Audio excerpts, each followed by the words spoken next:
Nous sommes donc réunis pour célébrer un grand événement, la création de l'organisation des Moudjahidines du peuple d'Iran. Mais évidemment, il faut se remettre dans le contexte. Comment cette organisation, qui joue un rôle si important aujourd'hui, est-elle apparue en Iran? Bien, il y avait un nouveau gouvernement en Iran, celui du docteur Mossadegh, et le docteur Mossadegh, dans sa politique patriotique en faveur du peuple d'Iran, décide que les richesses du sol iranien doivent revenir au peuple iranien et il décide de nationaliser les compagnies pétrolières. Et à ce moment-là, il y a une coalition d'intérêts qui se forme, le Shah d'Iran, les pays étrangers, c'est-à-dire le Royaume-Uni, la France, les États-Unis, et puis le clergé iranien, avec le prédécesseur de l'ayatollah Khomeini, Janjani, qui s'oppose au retour des richesses au peuple d'Iran. Et dans ce contexte, les services étrangers, les services secrets britanniques et américains en particulier, en complicité avec le Shah d'Iran, organisent un coup d'État pour renverser le docteur Mossadegh, c'est-à-dire le gouvernement légitime de l'Iran. C'est en Iran qu'on voit un gouvernement pour la première fois qui décide de nationaliser les richesses pétrolières. C'est un acte fantastique de courage et d'indépendance nationale. Donc le docteur Mossadegh est renversé et le peuple d'Iran soutient le docteur Mossadegh. Et la confrontation s'engage. Et c'est dans ce contexte que vont apparaître les Moudjahidines du peuple d'Iran, c'est-à-dire que c'est le peuple lui-même qui met les mains dans le cambouis, qui s'empare des intérêts nationaux avec cette organisation qui va devenir emblématique avec la figure charismatique de Massoud Rajavi. C'est-à-dire que le docteur Mossadegh avait éveillé beaucoup d'espoir, et ce sont les Moudjahidines du peuple d'Iran qui prennent le relais et qui organisent la résistance.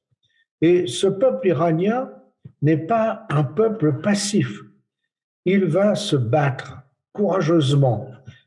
Les militants des Moudjahidines sont torturés en prison. À l'époque, ce n'est pas le VEVAC. Moi, j'étais beaucoup plus jeune qu'aujourd'hui. Mais l'espoir que ces mouvements populaires d'Iran ont fait naître dans le monde entier, tout le monde regardait vers Téhéran, vers les grandes villes d'Iran, pour voir qu'est-ce qui allait se passer.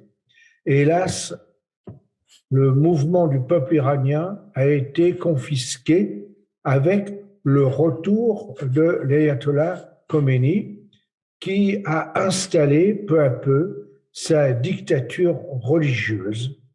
Et le peuple iranien a de nouveau été opprimé. La liberté a été un espoir, elle n'est pas devenue réalité.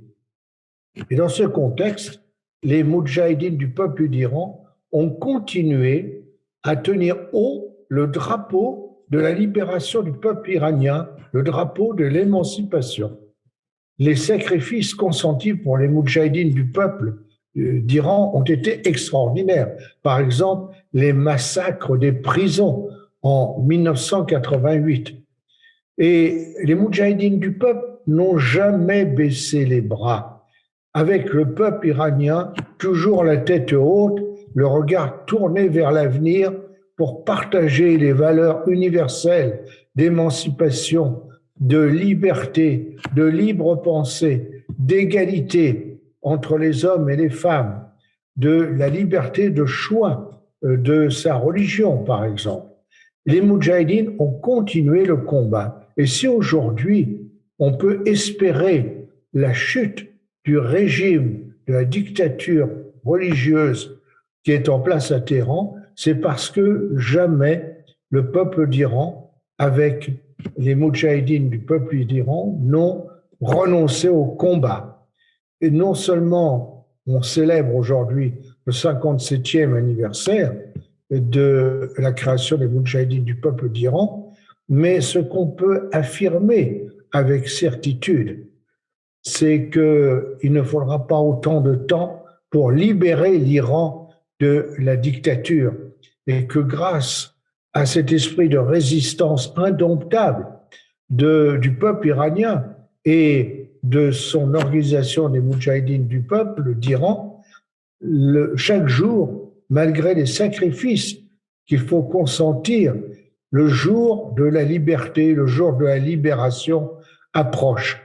Donc aujourd'hui, ce n'est pas seulement un anniversaire qu'on célèbre, c'est aussi un message d'espoir pour que ce combat héroïque conduit par l'organisation des Moudjahidines du peuple d'Iran débouche sur le renversement de la dictature, comme hier la dictature du Shah a été renversée, le salut, l'avenir est dans les mains du peuple d'Iran et de personne d'autre. Ce dont le peuple d'Iran a besoin, c'est de soutien de tous les peuples épris de liberté.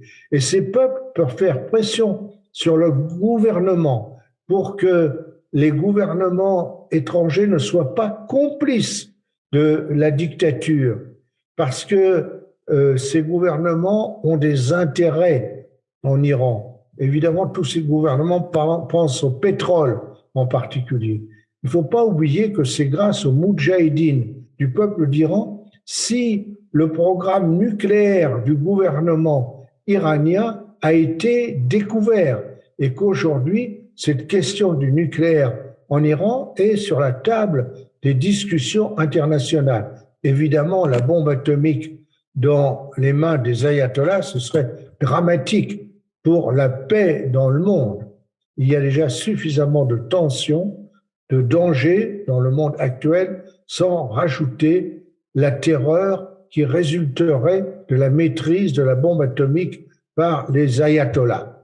Donc, ce n'est pas seulement un anniversaire, ce n'est pas seulement une commémoration, c'est aussi un immense message d'espoir. Alors, moi, je fais confiance aux Moudjahidines du peuple d'Iran pour continuer ce combat, parce qu'on sait qu'avec les Moudjahidines du peuple d'Iran, avec la laïcité qu'ils préconisent, avec l'égalité entre les hommes et les femmes, ce sont les clés de l'avenir qui sont entre les mains du peuple d'Iran.